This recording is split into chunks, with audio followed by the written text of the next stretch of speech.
prep food with me as a type 1 diabetic. We'll start by preheating the oven to 425, and then I'll just clean up the chicken, cut off the extra fat, you know the drill. And as I slice and dice this chicken, I want to address the misconception that diabetics need to eat a certain way. We absolutely can eat anything and everything that we want as long as we know the carbs for it and take insulin for it.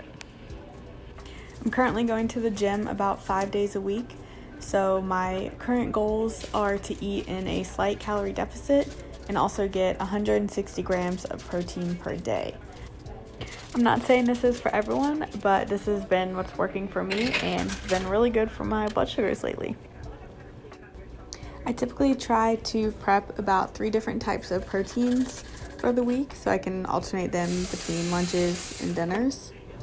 This week I am cooking chicken, turkey, and salmon. Next we're chopping up a bunch of veggies. I have been making huge salads for lunch and then putting the protein on top.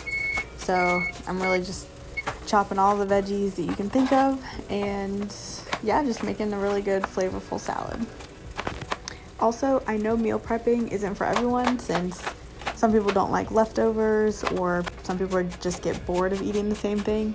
But my recommendation for that would be to season your proteins different ways. Like I even season the chicken 3 different ways and then also use different sauces.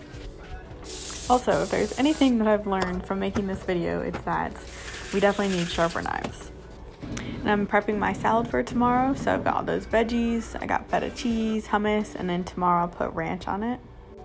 I sauteed some green beans and threw together this meal for dinner tonight.